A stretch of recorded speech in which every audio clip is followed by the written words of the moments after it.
Alhamdulillahi Rabbil Alamin,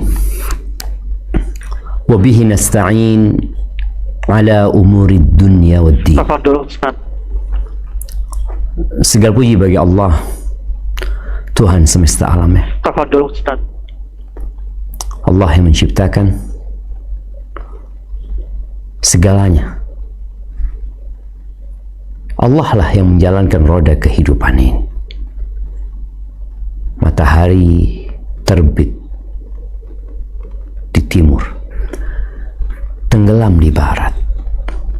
Allah lah yang menurunkan hujan dan menumbuhkan biji-bijian. Allah lah Jalla Jalaluh yang menciptakan lautan dan ikan yang ada di dalamnya, dan segala keindahan yang ada di tengah lautan. Itu ciptaan Allah Azza wa Jal. Allah yang menciptakan emas, perak, permata, berlian, batu bara, nikel. Apalagi manusia hanya merangkai sehingga ada emas yang ada di cincin seorang wanita, sehingga di leher seorang wanita ada kalung yang indah, sehingga ada kendaraan, ada mobil, ada motor, ada pesawat. Manusia hanya merangkai. Allah memberikan akal kepada manusia, memberikan kekuatan kepadanya, tapi semuanya milik Allah Jalla Jalaluh. Dan hanya kepada Allah kita meminta pertolongan dalam menghadapi urusan-urusan dunia yang kadang melelahkan, menguras energi kita, membuat sebagian orang harus gundah gulana, gelisah, terkadang mendapatkan jalan buntu dan merasa tidak ada solusi untuk masalahnya. Ya, kepada Allah kita minta pertolongan, karena semua yang ada di muka bumi adalah makhluk Allah Azza wa Jalla. Dan dalam urusan agama kita, yang terkadang manusia menjadi lemah, seperti api yang awalnya membara semangat untuk melaksanakan perintah Allah dan menjauhi larangannya, tahu-tahu dia jadi redup, loyo.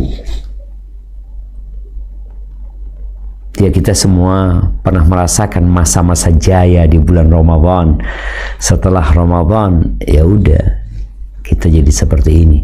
Tapi ada kawan-kawan yang terus bersemangat.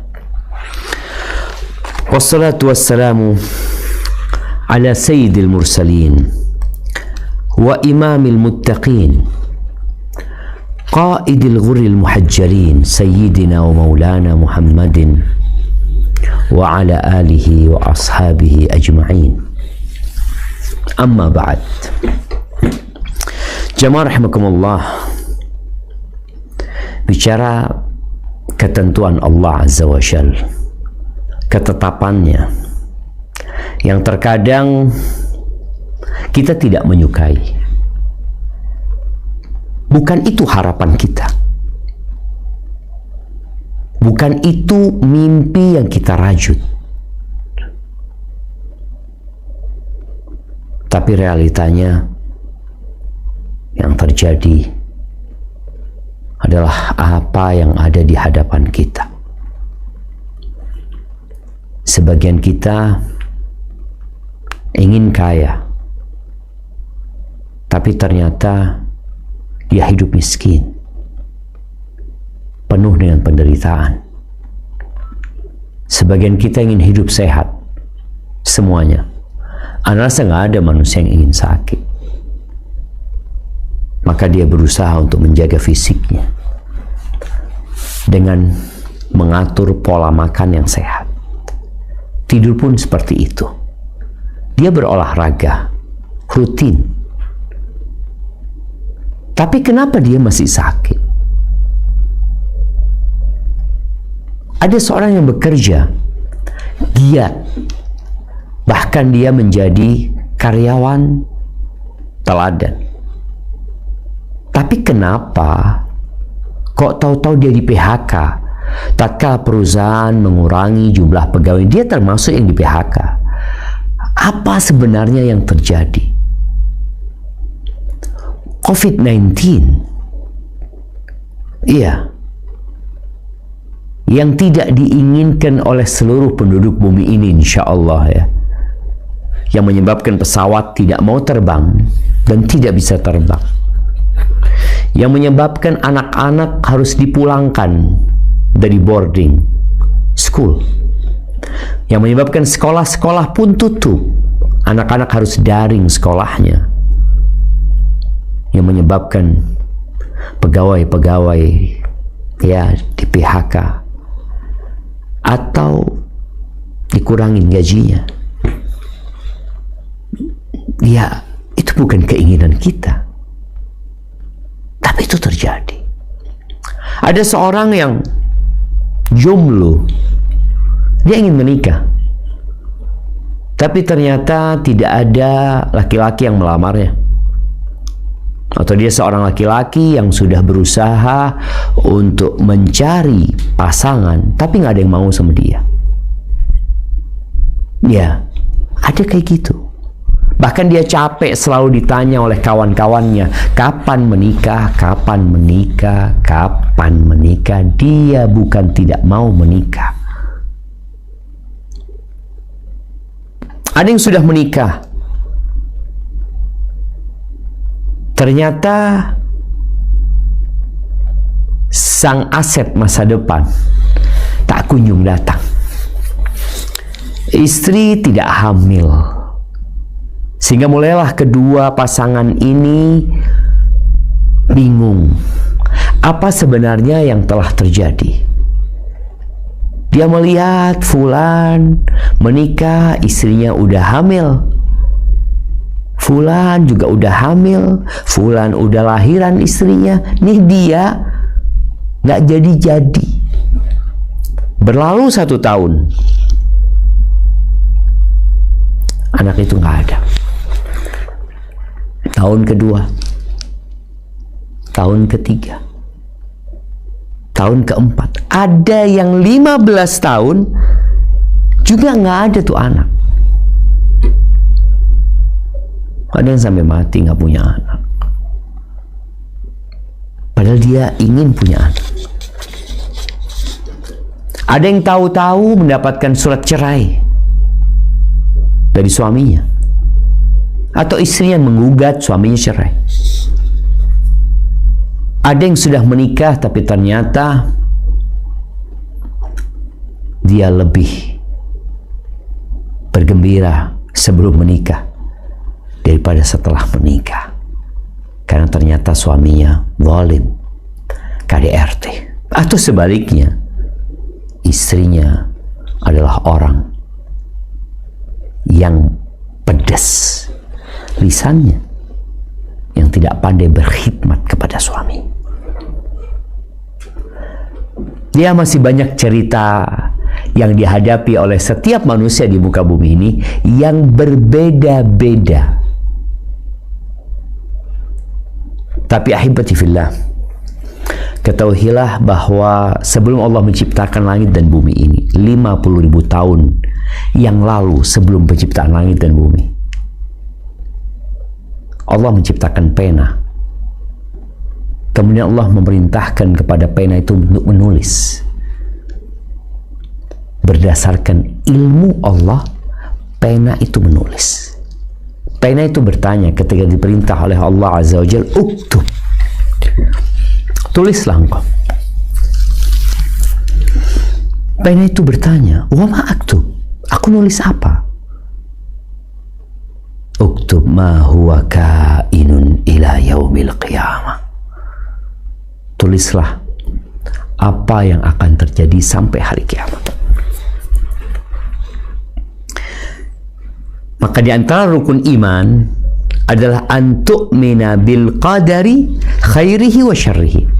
Engkau harus beriman dengan takdir Allah Azza wa Jal yang baik dan yang buruk. Ya, sebenarnya nggak ada yang salah dari takdir Allah Azza wa Jal. Semuanya baik. Tapi buat kita, perspektif manusia kadang-kala memandangnya, buat aku menyusahkan. Ketika dia kasih penyakit umpamanya, dia berpikir, ya buat aku menyusahkan, aku nggak bisa kerja, ya aku kemudian ya harus di rumah saja, merepotkan keluarga. Di dalam pandangan dia ada kata-kata buruk itu. Tapi buat Allah semuanya baik. Nah, keburukan itu tidak disematkan kepada Allah Azza wa Jalla. Allah itu maha pengasih dan maha penyayang. Ahibati fillah, di surat Al-Qamar Allah berfirman di ayat 49. Coba kita baca ayat ini.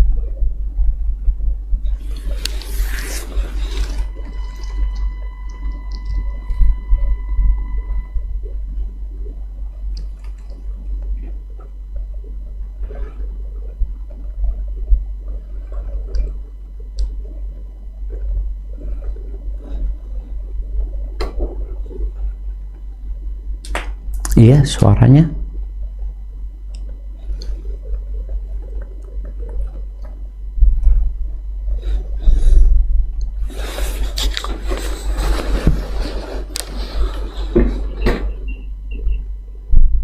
Zoom-nya masih wajib. Yang di sana. Oh, zoom-nya. Oke. Siapkan surat Siapa yang unmute? Surat Al-Kahfi. Nah, ada yang mau baca di situ? Anda dengar suara barusan? Kalau nggak ada, Anda baca ya. Anda yang baca. Nah, Allah Azza wa Jalla mengatakan, Inna kulla syai'in khalaqnahu biqadar. Sesungguhnya kami menciptakan segala sesuatu menurut ukuran. Ada kadarnya. Semuanya. Kenapa fulan kok tinggi, fulan kok pendek? Kenapa fulan cerdas, IQ-nya 200, fulan kok enggak ya? Orang tua punya anak 5, dia lihat anak-anaknya ini berbeda-beda. Yang ini jadi dokter, yang ini jadi dokter, yang ini jadi pengusaha, yang ini jadi ASN, yang ini jadi dosen. Kok bisa gitu? Oh, memang direncanakan sama orang tuanya. Berapa banyak orang yang berencana tapi gagal? Rasul sallallahu alaihi wasallam pernah memberikan nasihat kepada Abdullah bin Abbas. Dibonceng di keledainya, insyaallah. Oh, pokoknya kendaraan Nabi SAW yang dinaikin pada waktu itu. Lalu Nabi SAW memberikan wejangan. Ya gulam, inni u'allimuka kalimat. Bocah, aku akan ajarkan kepadamu beberapa kata. Mulai dari ihfadillah yahfadka. Jagalah Allah, Allah akan menjagamu. Ihfadillah tajidhu amamak. Jagalah Allah, engkau akan mendapati Allah di hadapanmu. Idza sa'alta fas'alillah wa idza sta'anta fasta'in billah. Kalau engkau mau minta, minta sama Allah. Kalau engkau butuh sesuatu, kau mintain sama siapa? Sama Allah Azza wa Jalla. Wa idza sta'anta fasta'in billah. Kalau engkau membutuhkan pertolongan dan kau mau minta tolong, minta tolonglah sama Allah Azza wa Jalla. Wa'lam. Nih, ilmu yang harus dimiliki oleh setiap muslim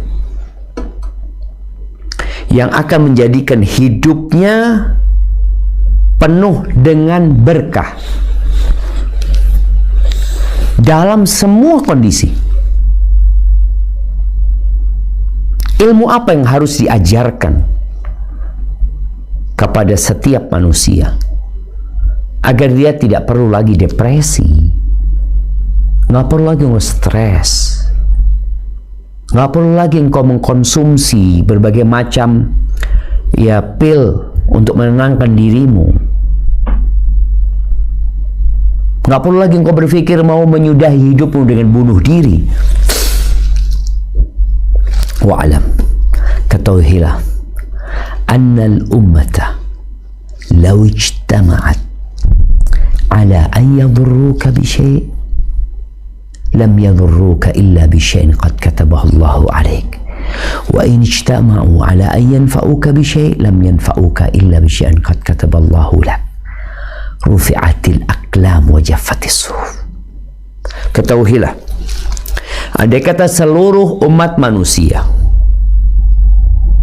berkonferensi, ya, mereka bersatu padu dalam rangka memberikan manfaat kepadamu, ingin kau jadi dokter, mereka semua menyetujui, bahkan mereka mendukung, mereka mengeluarkan biaya agar kau menjadi dokter umpamanya, atau kau menjadi presiden, atau kau menjadi bupati, atau kau menjadi apa aja.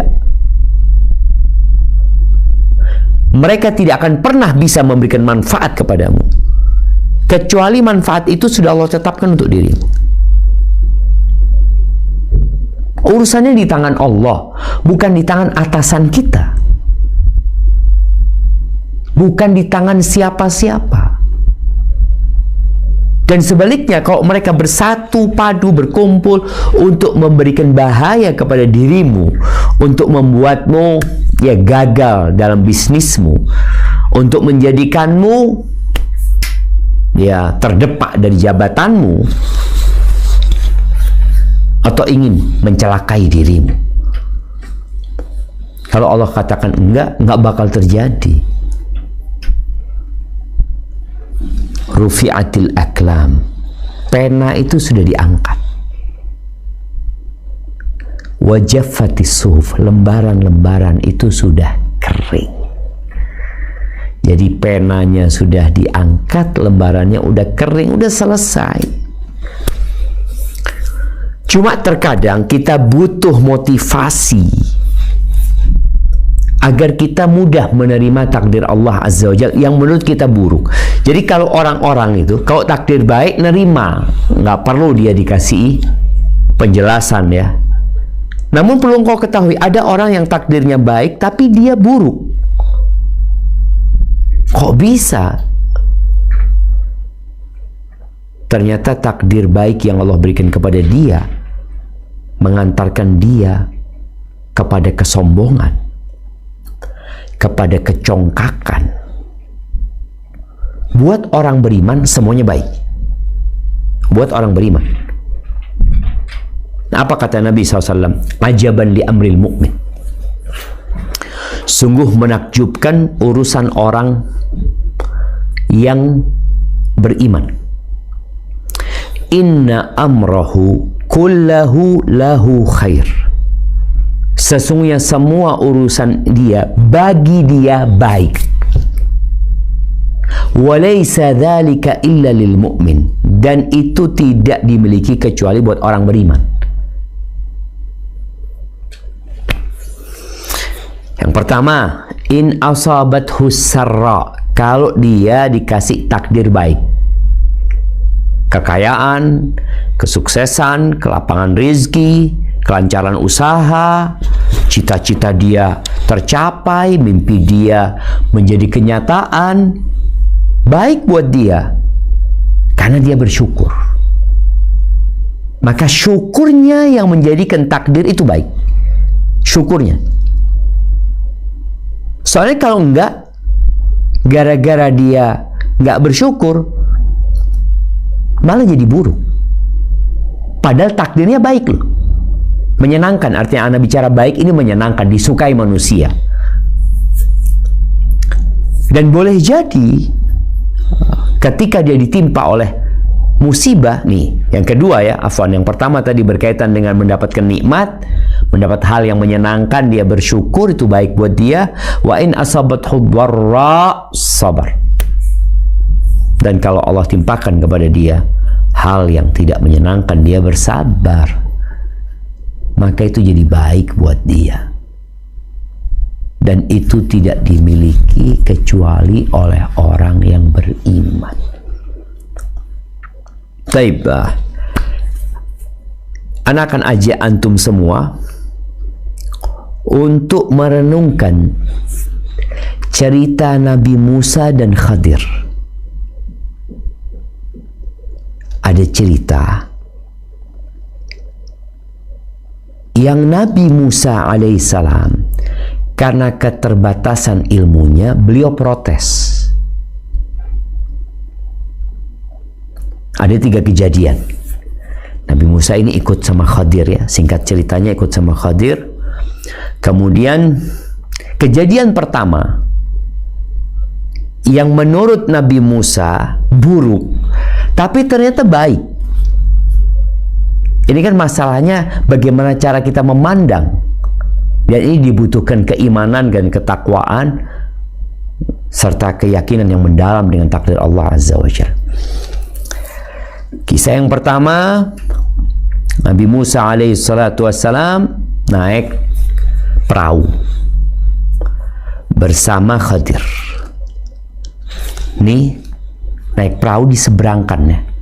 Udah naik perahu, ketika hampir sampai, perahunya itu dirusak. Karena perahunya dari papan, diangkat itu papan, sehingga bocor perahunya. Tapi udah nyampe gitu. Udah nyampe. Nabi Musa langsung mengatakan, qala akharaqtaha litughriqa ahla? Apakah engkau merusaknya dalam rangka untuk membuat pemiliknya tenggelam? Ini kan pandangan Nabi Musa, Khadir melakukan itu agar pemiliknya ini nanti tenggelam. Jadi yang naik itu akan tenggelam di laut. Khadir tidak menjawab. Kan ada, kau udah ngomong, engkau nggak akan sabar sama aku. Lupa Nabi Musa.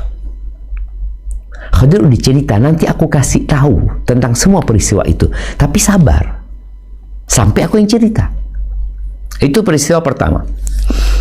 Peristiwa kedua, mereka jalan lagi, ketemu dengan seorang remaja yang lagi mungkin bermain sama teman-temannya. Tahu-tahu sama Khadir dipelintir kepalanya, dibunuh. Dibunuh nih di depan Nabi Musa. Kata Nabi Musa, aqatalta nafsan zakiyatan bighairi nafs? Apakah engkau membunuh seorang jiwa tanpa alasan yang benar, bukan karena dia membunuh kemudian kau bunuh? Itu memang ada kisos, tapi kok bisa-bisa kau membunuh gitu? Khadir kembali mengatakan, alam aqul laka innaka lan tastati'a ma'iya sabra? Aku udah ngomong kepadamu bahwa kamu tidak akan sabar bersamaku. Nabi Musa ini mengatakan, kalau aku tanya lagi udah berarti memang aku nggak bisa gitu. Kasih kesempatan yang ketiga. Kesempatan yang ketiga ini takdir buruk lagi. Jadi kan kalau kita lihat yang terjadi, yang dihadapi oleh oleh Nabi Musa alaihissalam, peristiwa-peristiwa yang buruk, yang tidak disukai. Yang pertama perusakan, ini orang sudah bantu kita kok dirusak. Ya, ini orang sudah bantu kok malah dizolimin seakan-akan. Mungkin sebagian kita merasakan dalam kehidupan ini, sudah taat sama Allah, sudah hijrah, sudah berusaha lebih baik, ternyata Allah kasih musibah. Ya Allah, Ustaz, ana ini udah berusaha sholat malam, ana ini udah berusaha meninggalkan riba, ana berusaha meninggalkan kemaksiatan, kok ternyata Allah kasih bala, Ustaz. Ini orang tuh yang punya perahu udah mengantarkan Khadir dan Musa gratis, kok sama Khadir dirusak. Ini kan, ya seharusnya kita berpikir ya nggak menyenangkan, ini nggak fair kayak gini nih. Tuh anak ketemu, tahu-tahu remaja itu dipelintir, lehernya dibunuh, mati. Yang ketiga, mereka berangkat ke satu kampung, mereka ingin bertamu, karena kalau bicara bertamu biasanya akan dikasih makan, karena orang itu punya kewajiban memuliakan tamu. Tapi ternyata penduduk negeri itu tidak mau menjamu Nabi Musa dan Khadir. Kita lihat Nabi, orang yang dicintai Allah Azza wa Jal, Kalimur Rahman, mau bertamu nggak diterima sama mereka. Ya udah, nggak marah-marah, enggak. Ini kalau bicara bagaimana menerima kenyataan. Akhirnya mereka pergi meninggalkan kampung itu. Dalam perjalanan keluar dari kota itu mendapati bangunan yang mau roboh. Akhirnya Khadir dan Nabi Musa merenovasi bangunan itu sampai benar. Kata Nabi Musa, engkau kalau mau engkau bisa ambil ongkos perbaikan. Kata Khadir, ini sudah, kita harus pisah. Kan terakhir, yang ketiga tadi. Tapi bagaimana ceritanya supaya kita faham bahwa pilihan Allah adalah yang terbaik buat kita, walaupun tidak menyenangkan. Coba kita baca firman Allah di Al-Kahfi ini di ayat 79 sampai 82. Nah, tafadhal.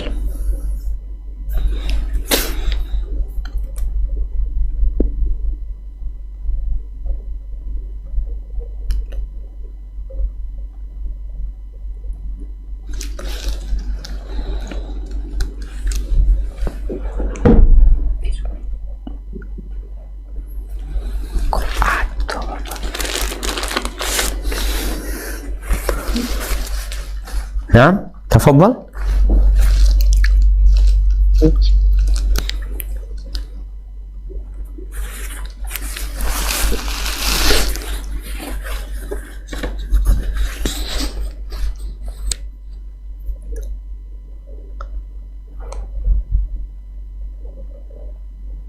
A'udzu billahi minasyaitonir rajim. Bismillahirrahmanirrahim. Ammas safinatu fakanat limasakina ya'maluna fil bahri fa'aradtu an a'ibaha wa kana wara'ahum malikun ya'khudhu kulla safinatin ghasba. Ya, artinya adapun bahtera itu adalah kepunyaan orang-orang miskin yang bekerja di laut, dan aku bertujuan merusakkan bahtera itu karena di hadapan mereka ada seorang raja yang merampas tiap-tiap bahtera. Wa ammal gulamu fakana abawahu mu'minaini fakhashina ayyurhiqahuma tughyana wa kufra. Dan adapun anak muda itu, maka kedua orang tuanya adalah orang-orang mukmin, dan kami khawatir bahwa dia akan mendorong kedua orang tuanya itu kepada kesesatan dan kekafiran. Fa'aradna ayyubdilahuma rabbuhuma khairan minhu zakatan wa aqraba ruhma. Dan kami menghendaki supaya Tuhan mereka mengganti bagi mereka dengan anak yang lain yang lebih baik kesuciannya dari anaknya itu, dan lebih dalam kasih sayangnya kepada ibu bapaknya. Wa ammal jidaru fakana ligulamaini yatimaini fil madinati wa kana tahtahu kanzul lahuma wa kana abuhuma shalihan fa arada rabbuka ay yablugha ashuddahuma wa yastahrija kanzahuma rahmatan mir rabbik wa ma fa'altuhu an amri rabbi an amri dzalika ta'wilu ma lam tastati' alaihi sabra. Ma lam tastati' alaihi sabra. Ma lam tastati' alaihi sabra. Nah, Adapun dinding rumah adalah kepunyaan 2 orang anak yatim di kota itu. Di bawahnya ada harta benda simpanan bagi mereka berdua, sedangkan ayahnya adalah seorang yang soleh. Maka Tuhanmu menghendaki agar supaya mereka sampai pada kedewasaannya dan mengeluarkan simpanannya itu sebagai rahmat dari Tuhanmu. Dan bukanlah aku melakukannya itu menurut kemauanku sendiri. Demikian itu adalah tujuan perbuatan-perbuatan yang kamu tidak dapat sabar terhadapnya. Barakallahu fiik. Cukup sudah jemaah. 3 cerita ini yang seharusnya membuat manusia berbaik sangka sama Allah Azza wa Jalla dengan peristiwa-peristiwa yang tidak dia sukai yang terjadi. Kita lihat kenapa kok perahu orang itu dirusak. Perahunya orang miskin dirusak lagi. Ternyata demi menyelamatkan orang itu. Kalau kita memandang peristiwa itu, perusakan perahu ini, hanya itu yang dipandang, jadi kita memandang hanya dari satu sisi, maka yang dilakukan Khadir adalah kejahatan. Tapi kalau ternyata kita melihat enggak, akan ada di balik mereka sedang ada yang namanya raja yang zalim, yang dia merampas perahu-perahu milik rakyat miskin yang bagus-bagus. Yang bocor nggak diambil. Bayangin tuh, dirusak untuk dijaga, dirusak untuk dijaga. Maka bagaimana kita harus berbaik sangka dan husnudzon. Maka Nabi Musa ketika mendengar penjelasan Khadir, oh itu sebabnya, ya faham, jadi menerima kan. Yang kedua, anak remaja tadi itu. Ternyata anak remaja itu kalau dibiarkan hidup, dia akan menjadi sumber petaka buat orang tuanya. Maka kematian itu pada hakikatnya dalam rangka menyelamatkan orang tuanya dan menyelamatkan remaja tadi supaya tidak terus tambah dosa. Kita lihat coba. Kalau dia belum balik, ya dia selamat, nggak punya dosa. Ada kematian-kematian dari orang-orang yang tercinta, yang kita berharap dia hidup, apalagi orang tua yang kepingin punya anak ya. Tahu-tahu anaknya sakit, step masuk rumah sakit, meninggal dunia. Mulai dia mengucapkan ucapan-ucapan yang tidak pantas. Kenapa ya Allah, ini anak satu-satunya. Padahal kalau engkau tahu dengan takdirmu, kalau ngelihat ya, kau ternyata anak ini kalau besar bisa seperti ini, seperti itu, maka engkau akan mengatakan Alhamdulillah. Maka Nabi Musa baru faham, ternyata anak ini memang kematiannya adalah rahmat, kehidupannya adalah bencana. Cuma kita kan nggak tahu. Ya kalau nggak tahu ya serahkan kepada yang maha tahu gitu loh. Jangan sok tahu. Kemudian kita marah-marah. Berapa banyak orang-orang yang motornya rusak, kemudian dia marah-marah. Padahal boleh jadi motormu rusak dalam rangka menyelamatkan dirimu dari kecelakaan. Sudah banyak cerita. Ada seorang pemuda di Mesir, diceritakan dalam sebuah kitab ya. Pemuda ini lagi bersama orang yang tua menunggu mobil angkutan. Udah malam ini sama. Karena udah malam, akhirnya datang tuh mobil. Pemuda ini nyerobot karena dia lebih muda. Dia lebih muda. Dia masuk duluan, ternyata cuma ada satu kursi. Akhirnya sang orang tua itu ngomong, "Nak, kau kan masih muda, nak. Biarkan akulah duluan." Pemuda itu, iyalah benar juga. Akhirnya turun pemuda. Turun dengan hati ngedumel ya. Aduh, seharusnya udah nyampe rumah, gara-gara sejam kemudian baru ada mobil lagi. Dia naik. Dalam perjalanan ternyata mobil yang datang dulu, yang jalan duluan itu jatuh ke jurang. Dia baru bersyukur kepada Allah Azza wa Jalla. Ini kita bicara takdir setiap orang yang berbeda-beda. Dan buat yang mati, yang jatuh, boleh jadi ada hikmah buat mereka. Bicara bangunan tadi, terkadang ada orang-orang yang menyakiti hati kita, yang kalau kita mengikutin, kita akan menderita. Ya udah, tinggalin. Khadir tidak mempermasalahkan orang-orang, ya udah selesai, terus ya kita pergi. Ternyata ada bangunan yang direnovasi sama mereka. Pikiran manusia, kita bekerja seharusnya Anda dapat upah lah. Tapi ternyata ada yang lebih baik dari itu.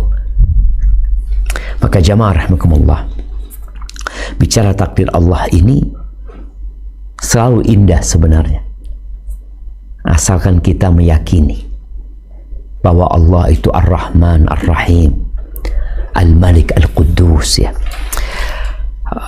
Di surat Al-Baqarah, ya, Ana menulis sebuah buku yang judulnya Memandang Setengah Isi Setengah Kosong, ya. Yang diantara pembahasannya adalah bagaimana kita memandang takdir Allah itu indah. Coba kita buka firman Allah di surat Al-Baqarah ayat 216. Nah, surat Al-Baqarah ayat 216. Tafadhal. A'udzu billahi minasyaitonir rajim. Bismillahirrahmanirrahim. Kutiba alaikumul qitalu wa huwa kurhul lakum. Coba dibaca lagi. Kutiba alaikumul qitalu wa huwa lu-nya nggak panjang, ya. Lu-nya nggak panjang, langsung masuk. Ya. Baca lagi. Baik, Ustaz. Wa asa an takrahu syai'an wa huwa khairul lakum. Wa asa an tuhibbu syai'an wa huwa syarrul lakum. Wallahu ya'lamu wa antum. Mu-nya nggak panjang. Baca lagi. Wallahu ya'lamu wa antum la ta'lamun. Nah. Diwajibkan atas kamu berperang, padahal berperang itu adalah sesuatu yang kamu benci.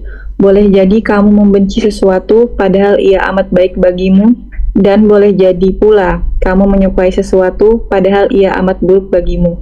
Allah mengetahui, sedang kamu tidak mengetahui. Subhanallah, jemaah. Manusia itu taunya suka dan tidak suka, like and dislike, baik dan buruk. Kadang-kadang dia nggak tahu. Kalau bicara takdir itu, dia maunya yang dia rencanakan. Padahal Allah Azza wa Jalla menjelaskan, wa asa an takrahu syai'an wa huwa khairul lakum. Boleh jadi yang kalian tidak sukai itu baik buat kalian. Wa asa an tuhibbu syai'an. Boleh jadi yang kau sukai itu buruk buat kalian. Wallahu ya'lam wa antum la ta'lamun. Allah tahu, kalian nggak tahu. Kalau kita belajar bagaimana Rasul sallallahu alaihi wasallam, ya, Nabi alaihi salatu wassalam itu diusir dari kota Mekah. Diusir dari kota Mekah. Bayangin jemaah, dari kampung halaman beliau. Di situ ada Ka'bah. Tapi ternyata mereka hijrah ke tempat yang lebih indah sebenarnya. Walaupun kehilangan harta, kehilangan rumah, namun membutuhkan kesabaran. 8 tahun kemudian baru Rasulullah Sallallahu Alaihi Wasallam dan para sahabatnya bisa balik dan menguasai kota Mekah. Maka ada sebuah ungkapan yang mengatakan, belajarlah dari anak panah. Belajarlah dari anak panah. Kita tahu ya anak panah. Bagaimana ketika seorang memegang busur, kemudian dia meletakkan anak panah, dimasukkan ke talinya, lalu dia tarik tuh anak panah mundur ke belakang, kemudian dilepas. Semakin jauh mundurnya, semakin jauh melesatnya. Maka kita perlu belajar dari peristiwa-peristiwa yang tidak kita sukai, yang boleh jadi itu baik. Nabi Yusuf alaihissalam, ini kita bicara takdir Allah, pasti yang terbaik ya. Nabi Yusuf alaihissalam, kalau beliau tidak dijual sama saudara-saudaranya, tidak dipisahkan dari keluarganya, kira-kira Nabi Yusuf jadi apa? Ya mungkin jadi anak yang dimanja. Karena ibunya telah meninggal dunia, mau tidak mau akhirnya Nabi Yusuf mendapatkan kasih sayang lebih dari bapaknya, yang menyebabkan tadi saudara-saudaranya iri. Namun ternyata perjalanan Nabi Yusuf yang panjang dan melelahkan itu baik buat Nabi Yusuf. Nabi Yusuf awalnya bermimpi. Mimpinya melihat 11 bintang. Wasyamsa wal qamara. Melihat 11 bintang dan melihat matahari dan rembulan. Ra'aituhum li sajidin. Aku melihat mereka itu sujud kepadaku. Ini mimpi yang dahsyat dan besar sekali. Bintang-bintang bersama matahari dan rembulan sujud buat Nabi Yusuf alaihissalam. Tapi ternyata untuk kesananya ada jalan terjal yang harus dilewati. Nabi Yusuf ditaruh di sumur, kemudian dijual, kemudian dibawa ke Mesir, lalu diangkat anak di sana, digodain sama perempuan. Kemudian Nabi Yusuf memilih untuk dipenjara. Setelah dipenjara, bertahun-tahun Nabi Yusuf alaihissalam dipenjara, jemaah. Dan di penjara Nabi Yusuf dalam rangka menyelamatkan dirinya dari fitnah wanita. Dan bagaimana akhirnya Nabi Yusuf berada di posisi jabatan yang tinggi di Mesir. Lalu bagaimana keluarganya akhirnya bisa datang semua ke Mesir, dan apa yang dimimpikan terjadi. Semuanya sujud buat Nabi Yusuf alaihissalam. Ini sujud penghormatan yang sebelum Islam diperbolehkan, sebagaimana sujudnya malaikat-malaikat kepada Nabi Adam alaihissalam. Jamaah rahimakumullah, kita membutuhkan iman agar takdir itu jadi indah. Allah Azza wa Jalla berfirman di surat At-Taghabun ayat 11. Apa kata Allah?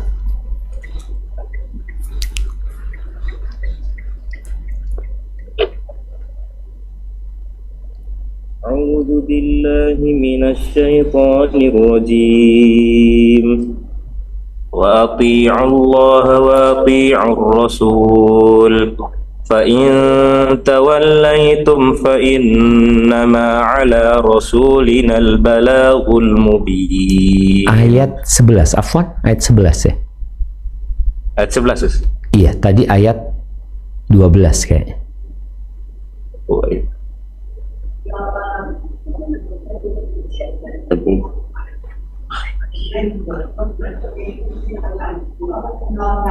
Ayat sebelumnya, ma asaba min musibatin. Ana screenshot tadi ya.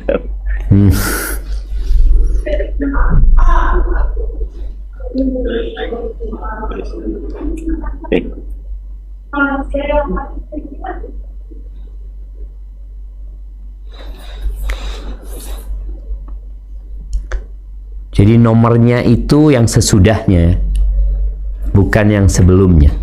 Nah, A'udzu billahi minasyaitonir rajim. Bismillahirrahmanirrahim. Ma asaba min musibatin illa biidznillah. Wa man yu'min billahi yahdi qalbah. Yahdi. Wallahu bi. Yahdinya nggak panjang. Baca. Wa may. Wa man yu'min billahi yahdi qalbah. Nah, Wallahu bikulli syai'in alim. Tidak ada suatu musibah pun yang menimpa seseorang kecuali dengan izin Allah. Dan barang siapa yang beriman kepada Allah, niscaya dia akan memberi petunjuk kepada hatinya. Dan Allah Maha mengetahui segala sesuatu. Allahu Akbar jemaah. Allah menyebutkan di sini,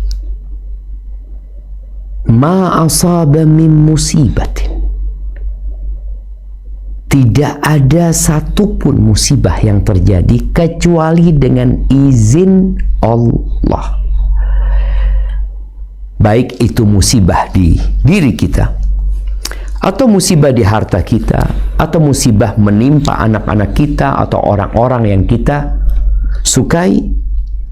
Semuanya itu terjadi dengan takdir dan ketentuan Allah Azza wa Jalla. Pasti di situ ada hikmah yang besar, dan ada pahala yang Allah sediakan buat orang-orang yang menerima musibah tersebut. Dan Allah akan berikan balasan buat orang-orang yang sabar tanpa perhitungan. Lalu Allah katakan di sini, wa may yu'min billahi yahdi qalbah. Barang siapa yang beriman kepada Allah, yakni beriman bahwasanya ini adalah ketetapan Allah, ini adalah ketentuan Allah Azza wa Jal, ini adalah takdir yang sudah ditulis oleh Allah Subhanahu wa ta'ala, maka orang yang punya keimanan ini yahdi qalbah, Allah akan berikan kepadanya hidayah. Hidayah itu adalah ketetapan di dalam hatinya, keyakinan yang membuat dia jadi tabah menghadapi segalanya. Itu yang dibutuhkan orang ketika menghadapi musibah. Engkau beriman enggak? Dan subhanallah jemaah, di antara doa yang biasa Nabi panjatkan untuk dirinya dan para sahabatnya, beliau minta kepada Allah, wa minal yaqin ma tuhawwinu bihi alaina masaibat dunya, dan berikan kepada kami keyakinan yang dengannya musibah-musibah dunia jadi ringan dan remeh jemaah. Apapun musibah itu. Dan manusia tatkala menghadapi musibah itu ada tingkatan, ada 4 tingkatan mereka, sebagai bahan ya buat kita untuk mengevaluasi diri kita. Jadi memang perlu manusia itu melakukan evaluasi diri. Ketika orang-orang kuliah, dia harus melakukan evaluasi diri. Yang kadang-kala evaluasi diri itu butuh bantuan dari orang lain yang mengevaluasi kita. Kok seperti ini kayaknya. Nah, ini 4 nih indikator atau 4 penilaian terhadap manusia ketika menghadapi musibah. Yang pertama namanya al-jaza. Al-jaza itu marah. Marah dia. Dia mengucapkan ucapan yang tidak pantas, melakukan perbuatan yang tidak sesuai dengan akal sehat. Ada yang sampai bunuh diri, ada yang mengambil pisau kemudian dia meletakkan di tangannya. Ada yang melompat dari atas gedung yang tinggi. Ada yang teriak-teriak, mungkin melempar-lempar. Ini sebagai bentuk dia tidak sabar menghadapi musibah. Bahkan ada omongan yang menyalahkan Allah Azza wa Jalla, tambah parah lagi. Itu yang pertama, al-jaza, dan itu haram hukumnya. Allah Azza wa Jalla, kata Nabi alaihi salatu wassalam, idza ahabballahu 'abdan ibtala. Allah kalau cinta sama hambanya, Allah kasih bala, Allah kasih ujian. Karena subhanallah, ujian ini membuat orang jadi ingat. Ya kita semua tahu, kalau nggak ada ujian, kita tuh nggak belajar kadangkala. Ya kalau belajar mungkin ya biasa aja, tapi ketika ada ujian, kita jadi lebih semangat. Jadi ternyata ujian itu salah satu tanda cinta Allah kepada hamba.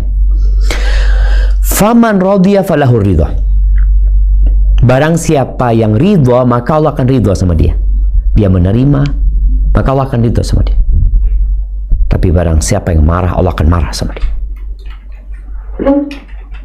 Gimana kalau yang marah sama Engkau pencipta langit dan bumi? Yang kedua, sabar. Sabar itu artinya menahan diri, menahan. Jadi kalau tadi itu berontak, marah-marah, kalau ini menahan. Ya namanya orang kena musibah, ya ada perasaan kecewa, perasaan tidak suka, tapi dia tahan diri dari mengucapkan ucapan atau melakukan perbuatan yang tidak sesuai dengan akal sehat dan syariat. Dia nahan diri. Dan Allah mengatakan wabasyiris sabirin. Berikan kabar gembira kepada orang-orang yang sabar. Siapa mereka? Alladzina idza asabathum musibah qalu inna lillahi wa inna ilaihi raji'un. Mereka adalah orang-orang yang apabila terkena musibah, mereka mengatakan inna lillahi wa inna ilaihi raji'un. Kami milik Allah. Ini keyakinan kita tuh milik Allah. Rumah kita milik Allah. Kita dan rumah kita dan harta kita dan usaha kita dan seluruh yang kita miliki milik Allah Azza wa Jalla. Maka terkadang kita mendengar ada orang terkena musibah, kita mengatakan inna lillah, kita milik Allah. Ini sebagai peringatan buat kita bahwa musibah yang menimpa orang itu sejatinya bisa menimpa kita juga. Karena kita milik Allah. Wa inna ilaihi raji'un, dan kita akan kembali kepada Allah Azza wa Jalla. Ya, ini sabar. Di atas sabar ada namanya ridha. Kalau sabar, semua ulama sepakat orang itu harus bersabar. Wajib sabar itu. Yang kedua ridha. Ridha itu bukan menahan diri, tapi sudah menerima. Dia sudah menerima dengan kondisi yang ada. Ada orang yang ridhonya setelah berlalu waktu. Ada orang ridho sejak awal. Dan sabar itu ketika hempasan pertama, ditahan diri. Dan boleh jadi setelah berjalannya waktu muncul keridhaan. Ada yang mewajibkan ridho, menerima. Tapi ada yang mengatakan itu sebuah keutamaan ya. Di atasnya ridho namanya syukur. Bersyukur. Jamaah rahimakumullah. Dunia ini ujian. Jadi boleh jadi musibah yang menimpamu ternyata menyelamatkanmu dari petaka. Seperti cerita pemilik perahu. Ketika datang raja ya, mengambil perahunya orang-orang miskin, dia mungkin sudah ketakutan akan diambil juga perahu dia. Tapi tahu-tahu nggak diambil. Ketika dia lihat, bocor perahu ini. Dia kemudian bersyukur, ya Allah, alhamdulillah ya Allah. Kalau nggak bocor, sudah diambil. Kalau nggak bocor, sudah diambil. Maka kemudian dia jadi bersyukur atas musibah yang menimpa dia.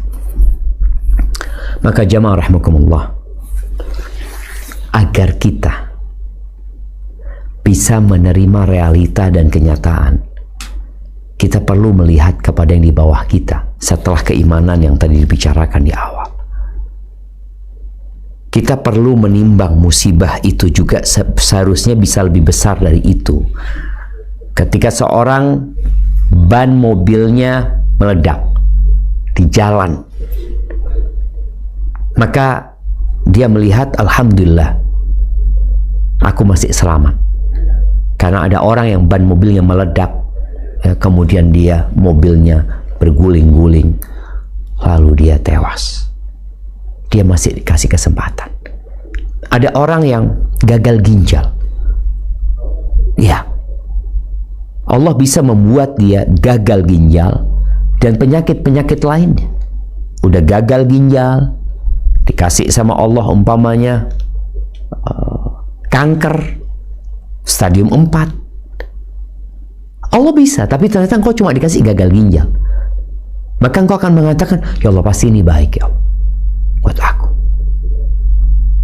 Dan apapun musibah yang menimpamu, engkau butuh iman. Yang Allah katakan, wa may yu'min billahi yahdi qalbah.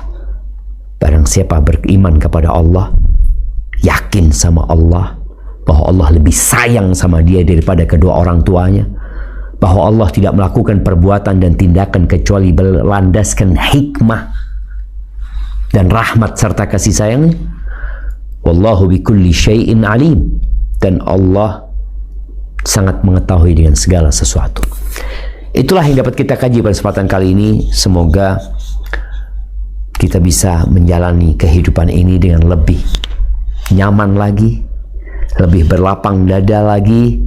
Ketika datang musibah engkau bersabar, ketika datang yang namanya kenikmatan dan hal yang menyenangkan engkau bersyukur. Karena dua-duanya takdir Allah.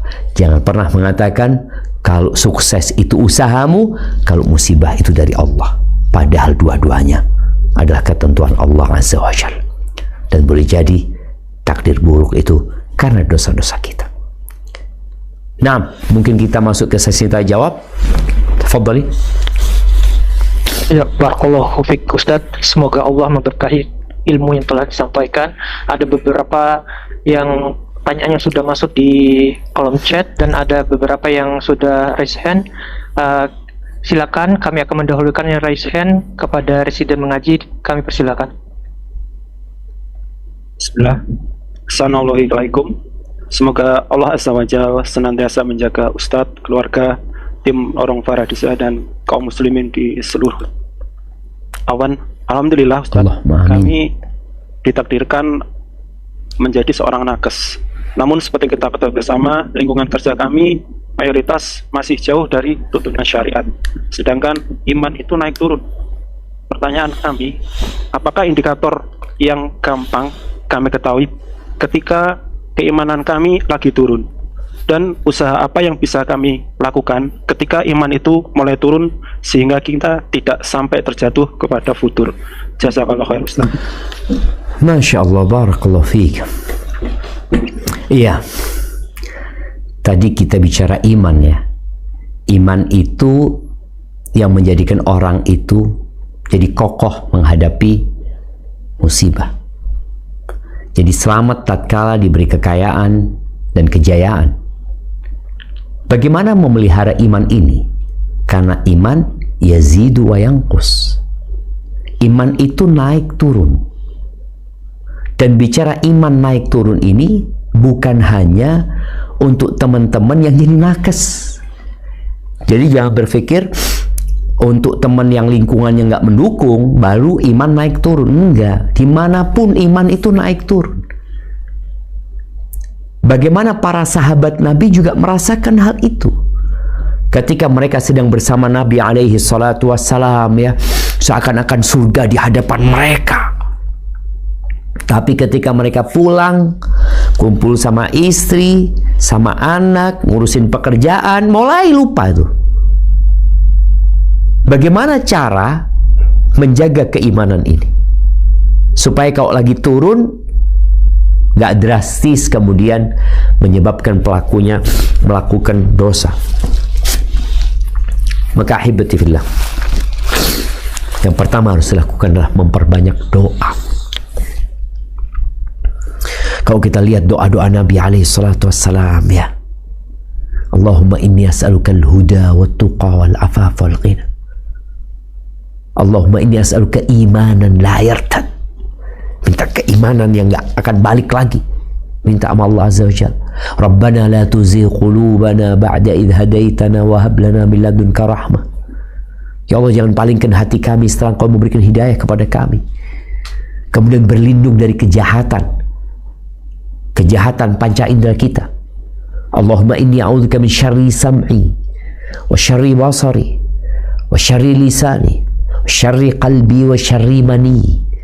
Ya Allah, aku berlindung kepadamu dari kejahatan pendengaranku, penglihatanku, lisanku, hatiku, dan maniku.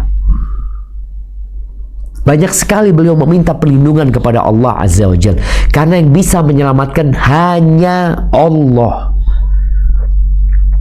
Nabi berdoa alaihi salatu wassalam, Allahumma ati nafsi taqwaha wa zakkiha anta khairu man zakkaha anta waliyuha wa maulaha. Ya Allah, sucikan jiwaku,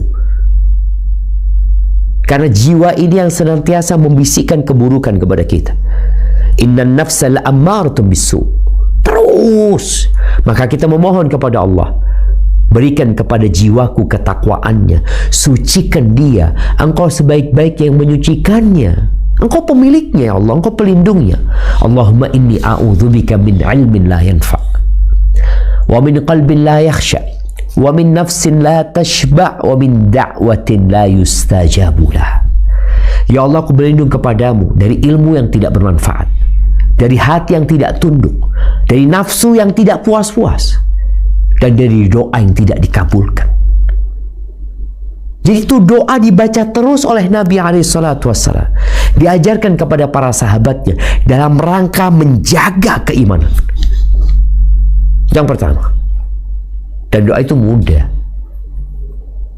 Engkau doa bisa di mana saja.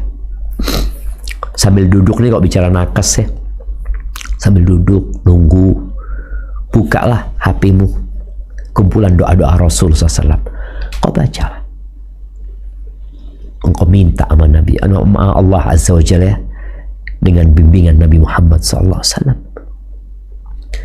Yang kedua, memperbanyak zikrullah. Sambil bekerja terus lisannya subhanallah bihamdihi subhanallahil azim. Ketika berangkat kerja, bismillahirrahmanirrahim, naik kendaraan, dalam perjalanan, terus engkau berzikir, dan engkau akan rasakan sesuatu yang menakjubkan. Zikir. Kita tahu orang itu butuh makan, butuh asupan ya, vitamin-vitamin ya. Dan ternyata asupan yang menguatkan ruh manusia adalah zikrullah tabaraka wa ta'ala. Maka Nabi SAW mengatakan, mathalul ladzi yadhkurullah wal ladzi la yadhkurullah, permisalan orang yang mengingat Allah dan yang tidak mengingat Allah seperti hidup dan mati. Engkau dengan zikir hidup. Yang kedua, dan ketaatan-ketaatan yang lain yang bisa kita lakukan, dan khususnya ketika iman kita sedang turun, kadangkala ada ibadah-ibadah yang berat kita lakukan. Mau sholat malam males, oke, engkau nggak usah sholat malam, tapi engkau bangun zikir. Kalau itu engkau berat untuk mengamalkannya. Jadi memang ketika iman sedang turun, hendaklah manusia itu fokus kepada yang wajib-wajib, jaga yang wajib-wajib, sambil nanti menguatkan kembali hatinya. Menguatkan hati itu tadi dengan berdoa, berzikir ya, baru nanti kau kembali melakukan yang sunnah-sunnah tadi. Kemudian hindari hal-hal yang melemahkan imanmu. Hindari. Jadi jangan sampai ya dokter itu kalau ngasih resep sama pasien atau ngasih pengarahan kepada pasien, kasih tahu, engkau makan ini, engkau minum ini, engkau jangan lakukan ini dan itu, gitu. Karena kalau engkau minum ini tapi engkau lakukan ini, ya kurang bermanfaat. Contohnya nih, orang ada masalah di paru-parunya, dikasih obat paru-paru untuk melegakan dadanya, tapi jangan ngerokok gitu loh. Maka hindarin hal-hal yang menyebabkan imanmu jadi lemah. Pendengaranmu, penglihatanmu, jaga. Kadangkala HP ini melemahkan iman. Dan boleh jadi ketika imanmu lemah, engkau matikan handphone. Engkau titipkan kepada seseorang. Aku kayaknya harus berpisah dengan handphone itu. Karena kalau tidak, akan tambah amburadul iman kita. Dan kawan-kawan yang baik juga dicari ya. Jangan kemudian imanmu lemah, kau kumpul sama yang imannya lemah juga, ditambah lemah akhirnya. Hadza wallahu a'lam bissawab. Na'am.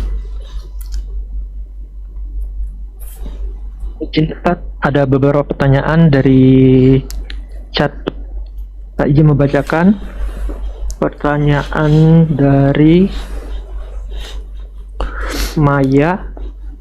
Assalamualaikum warahmatullahi wabarakatuh. Waalaikumsalam warahmatullahi wabarakatuh. Semoga Allah selalu melindungi Ustadz dan keluarga. Afwan Ustadz, izin bertanya terkait ketetapan Allah. Ada yang terbaik. Qadarullah, saya ada sakit organ reproduksi yang membuat saya dan suami sampai dengan 15 tahun pernikahan belum dikaruniai keturunan. Insya Allah saya ridho dengan ketetapan Allah dan saya berusaha untuk berbaik sangka terhadap ketetapan Allah. Di sisi lain terkadang muncul perasaan minder, berkecil hati atas kondisi saya. Apakah itu termasuk tidak ridho dengan takdir Allah, Pak Ustadz? Mohon pencerahannya. Jazakallahu khairan. Masya Allah, barakallah fiik ya. Ini pejuang garis 2 ya? Apa 2 garis? Hah? Garis 2 ya? Pejuang garis 2. Nah, pejuang garis 2 ya. 15 tahun. Ada yang 20 tahun. Ada yang 30 tahun. Ada yang sampai mati. Apa yang harus dilakukan? Kalau tadi dia menerima, tapi kadang-kadang dia minder. Apakah minder ini sebagai bentuk tidak ridha? Ya enggak sih sebenarnya. Artinya dia minder, orang-orang pada punya anak ya. Ya dia mungkin ngelus hati ya, Allah nggak kasih anak, tapi dia tetap dalam hatinya mengatakan, ya sudah, aku akan menerima takdir Allah Azza wa Jalla. Hanya saja yang perlu diperhatikan, orang-orang yang tidak dikasih anak, kita tahu ya, Aisyah radhiyallahu taala anha sampai mati nggak punya anak. Padahal suaminya adalah Rasulullah SAW. Bapaknya adalah Abu Bakar Siddiq. Tapi Allah nggak dikasih anak. Kemudian Hafsah, sama juga. Hafsah ini istrinya Rasul SAW, putrinya Umar bin Khattab radhiyallahu taala anhu, juga nggak dikasih anak. Sehingga orang itu betul sedih, nggak ada masalah. Sedih itu tidak bertentangan dengan sabar. Ya biasa orang sedih, tapi hatinya tetap memuji Allah ya, mengagungkan Allah. Dia tidak berburuk sangka sama Allah Azza wa Jalla. Yang perlu dilakukan adalah melakukan aktivitas sebagai pengganti tidak adanya anak. Karena kadangkala orang ini nggak ada anak, tapi juga nggak produktif. Engkau nggak punya anak. Engkau seharusnya melakukan tindakan yang menjadi pengganti itu anak. Ya, boleh jadi engkau belajar Al-Quran, kemudian mengajarkan Al-Quran, mengisi waktunya untuk mengajar kepada anak-anak tadi, berbuat baik kepada anak-anak. Jadi, Allah ketika menjadikanmu termasuk yang tidak punya anak umpamanya, ada jalan lain yang seharusnya kau tempuh untuk mendapatkan pahala yang lebih besar. Jadi jangan dipikir yang tidak putus itu cuma anak soleh. Enggak. Anak soleh pun putus kalau anaknya mati. Anaknya mati selesai doanya. Tapi kalau engkau punya ilmu yang bermanfaat, dengan ilmumu ini, engkau sudah meninggal dunia. Turun-temurun ilmu itu dipelajari dan diamalkan, engkau terus dapat pahala. Engkau mungkin punya anak berapa sih? 20 mungkin. 28 atau lebih dari itu. Tapi engkau bisa punya anak didik ribuan bahkan jutaan. Tapi mungkin sebagian orang, aku bukan termasuk yang punya ilmu, Ustaz. Engkau punya harta mungkin. Dan yang tidak putus adalah sedekah jariyah. Bagaimana engkau berlomba dengan orang-orang yang punya anak, yang mereka mungkin mengajarkan kepada anaknya hal-hal yang berguna, bagaimana engkau melakukan perbuatan yang berguna, yang ketika engkau mati, pahalanya terus mengalir kepadamu.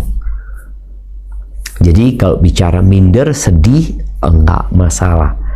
Itu hal yang wajar, karena engkau memang sedang mendapatkan musibah. Tapi bagaimana engkau menerima kondisi dengan ya melakukan berbagai macam aktivitas sebagai pengganti musibah yang menimpa. Hadza wallahu a'lam bissawab. Nah. Satu lagi Ustaz, dari guru kami Arif Satria. Ustadz, apakah benar semua takdir itu indah pada waktunya? Barakallahu fikum. Nah, ahibati fillah, bicara takdir itu indah pada waktunya, jelas.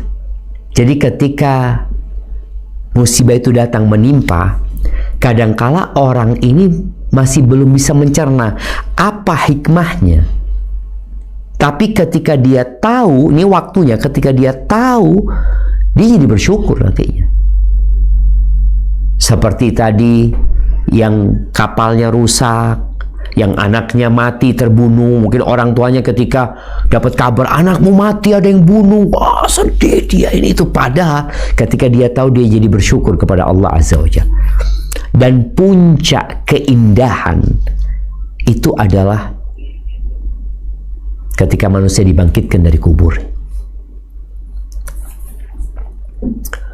Rasul sallallahu alaihi wasallam menceritakan, yawaddu ahlul afiyati yaumal qiyamah anna juludahum quridat bil maqarid lima yarawna min thawabi ahlil bala.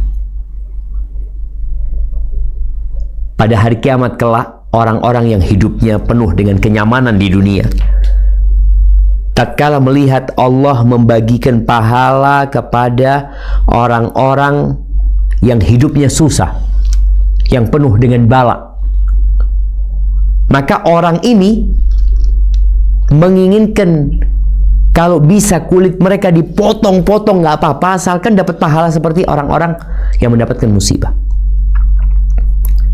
Ini menunjukkan nanti akan ada satu hari, ya, semua musibah akan dilupakan.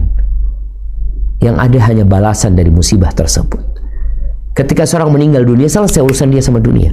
Sakit dia hilang, kemiskinan dia hilang, sakit hati dia juga udah nggak ada, engkau udah mati, kau berpindah ke alam yang lainnya.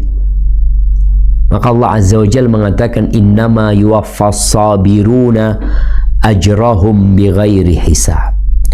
Orang-orang yang sabar itu akan disempurnakan pahala buat mereka tanpa perhitungan.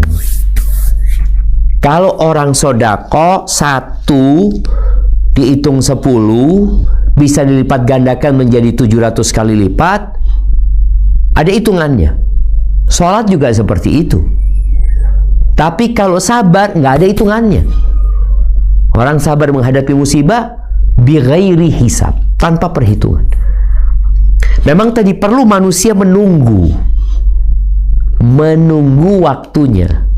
waktunya mendapatkan semua jadi indah ya. Jadi kita itu kadang-kadang sekarang terbebani ini itu, enggak, insya Allah baik buat kita. Paling tidak tadi dosa-dosamu dihapuskan, derajatmu diangkat, dan kau naik tingkatan. Karena ujian biasa datang dalam rangka menaikkan tingkatan. Barakallahu fikum. Pertanyaan dari Maya. Ustadz, Afwan izin bertanya, suami saya sekitar sepekan yang lalu telah wafat. Mohon pencerahannya Ustadz, amalan apa saja yang harus saya lakukan untuk meringankan hisab beliau dan membantu beliau masuk surga? Dan apakah kelak kami dapat kembali di jannahnya? Mohon nasihatnya Ustadz. Barakallahu fiik, Masya Allah jemaah. Istri yang seperti ini biasanya suaminya baik. Tapi ada istri yang suaminya meninggal dunia, ya biasa aja dia udah. Bahkan mungkin dia gembira juga, karena suaminya mungkin suka bikin istrinya sakit hati gitu ya. Tapi kalau sang istri sedih dengan ditinggal suaminya ya, kemudian dia berpikir bagaimana dia bisa berbuat baik kepada suaminya yang telah meninggal dunia. Semoga engkau ya istri yang soleha. Apa yang bisa dilakukan seorang istri? Ya memperbanyak istighfar buat suamimu. Doakan dia. Ya dia kalau punya utang, engkau bantu dia melunasi utang-utangnya. Kemudian orang-orang yang dia cintai, engkau tetap berbuat baik sama mereka sebagai bentuk kesetiaanmu kepada suamimu. Nabi Muhammad SAW, beliau itu bagaimana terus berbuat baik kepada kawan-kawannya Khadijah, apalagi kerabatnya Khadijah.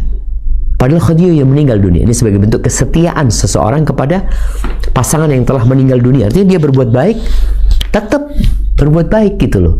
Bukan hanya ketika hidup berbuat baik, ketika mati nggak berbuat baik. Engkau boleh bisa bersodakoh, diniatkan buat suamimu, wakaf atas nama suamimu. Kalau engkau dapat warisan, mungkin di antara warisan itu bisa ya sebagian dijadikan sesuatu yang pahalanya terus berlanjut buat suamimu. Baik, kalau pertanyaan yang kedua dikatakan, mungkinkah seorang istri kumpul sama suaminya di surga Allah Azza wa Jalla? Naam, kalau dua-duanya masuk surga, maka insya Allah bisa kumpul, dengan catatan istrinya tidak menikah lagi, karena istri itu akan bersama suami dia yang terakhir. Walaupun ada khilaf di antara para ulama, tapi jumhur ulama berpendapat bahwasanya yang sahih, wanita itu akan bersama istrinya yang terakhir. Wanita itu akan bersama suami yang terakhir. Kalau laki-laki kan memang boleh dia menikah lebih dari satu, umpamanya dia menikah, istrinya meninggal dunia, dia nikah lagi, kemudian meninggal, dia nikah lagi, boleh jadi dia kumpul sama semuanya. Adapun kalau seorang istri, dia akan bersama dengan suami yang terakhir. Pernah istrinya Abu Darda, istri Abu Darda ini cantik jemaah, Ummu Darda Sughra ini, cantik dan pintar. Abu Darda sudah tua sebenarnya, tapi ya tadi perbedaan umur tidak masalah ketika ada penyatu. Apa yang menyatukan ketakwaan kepada Allah SWT. Akhirnya ketika sakit Abu Darda, ya udah sepuh, sang istri mengatakan, aku ingin bersamamu sampai surga Allah SWT. Kata Abu Darda, idzan la tankihi ba'di. Kalau gitu kau jangan menikah lagi setelah aku meninggal dunia. Ya sudah, meninggallah Abu Darda. Istrinya Abu Darda dilamar oleh khalifah, oleh Muawiyah bin Abu Sufyan. Dilamar ini oleh orang nomor 1 pada saat itu jamaah, yang kekuasaannya sudah sampai ke Azerbaijan, ya, sampai kemana-mana pada masa Muawiyah bin Abi Sufyan. Tapi Ummu Darda tetap nggak mau, enggak, karena dia ingin bersama suaminya. Jadi kalau engkau ingin bersama suamimu, ya engkau jangan menikah lagi. Ya harus sabar menghadapi tantangan dan rintangan bagi seorang janda yang tidak memiliki suami. Bagi kalau punya anak, jadi orang ibu yang berjuang sendiri mendidik anak-anaknya, kalau memang kau ingin bersama suamimu. Hadza wallahu a'lam bissawab. Ya, untuk jamaah yang telah raise hand, Putri Swasti dipersilakan. Jazakallah khairan, Dr. Rahmat. Assalamualaikum warahmatullahi wabarakatuh, Ustaz. Waalaikumsalam warahmatullahi wabarakatuh. Hayakumullah ya. Allah yuhayyikina. Afwan Ustaz, tadi Ustaz banyak berbicara tentang ketetapan Allah, Ustaz.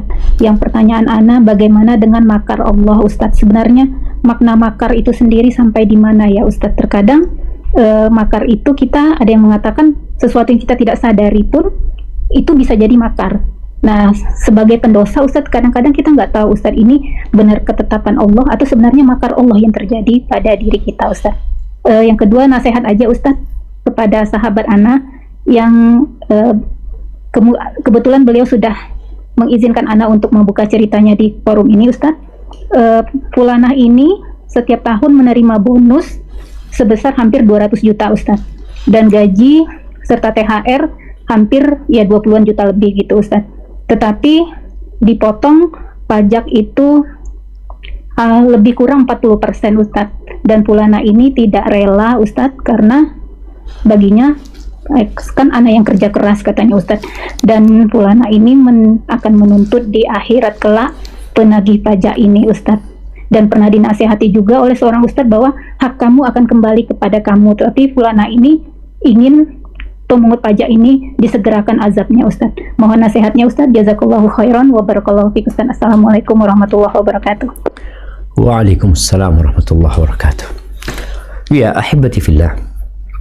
Yang pertama bicara makar Allah. Makar Allah itu juga takdir gitu loh.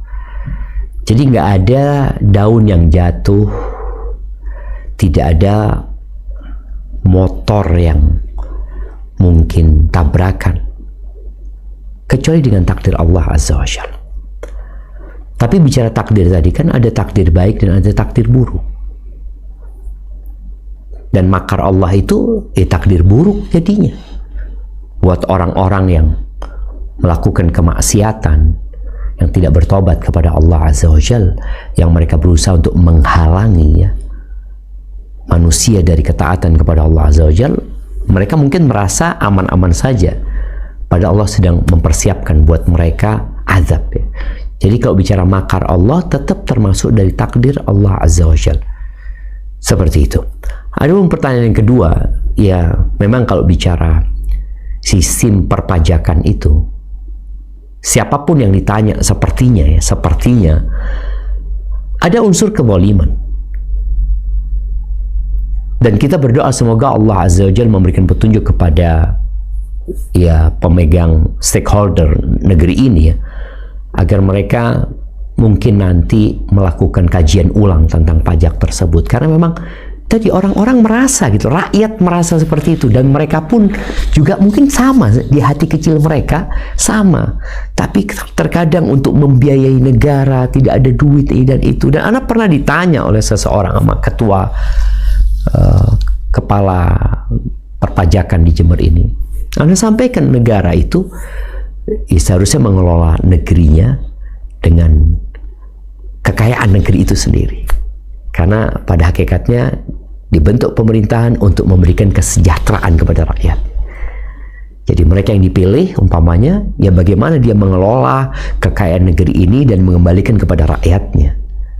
Tapi terkadang kan ada kondisi yang ya seperti yang kita lihat sekarang, sampai ada orang-orang yang lari dari pajak ya, berusaha untuk tidak mau pajak, dan di sisi lain ada hal-hal yang menekan yang orang nggak bisa lari dari pajak tersebut. Ya kalau bicara nuntut, dia boleh nuntut pada hari kiamat, iya boleh dia nuntut, itu menjadi hak dia.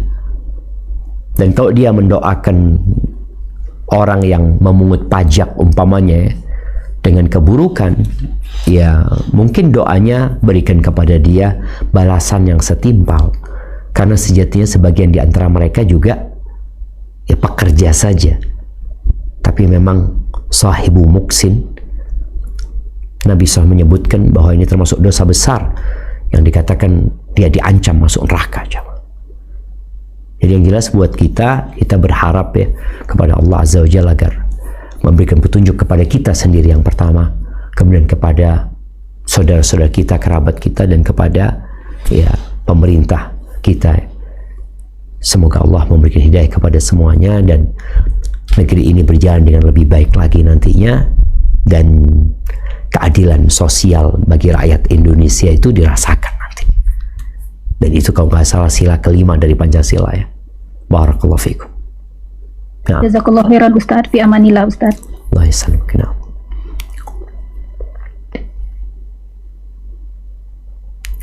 Mungkin satu pertanyaan lagi Ustaz.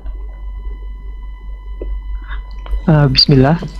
Semoga Allah merahmati Ustadz dan seluruh kaum muslimin. Ustadz, dulu saya memang belum ngaji sehingga saya belum memahami konsep tawakal dan takdir sepenuhnya. Hingga setiap besok mau ujian malamnya saya selalu tidak bisa tidur.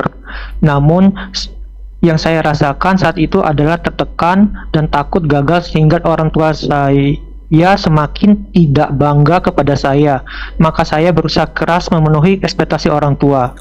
Apakah nasihat Ustadz untuk orang tua yang seperti orang tua Ana, juga nasihat untuk anak yang dibebani ekspektasi yang tinggi seperti Ana?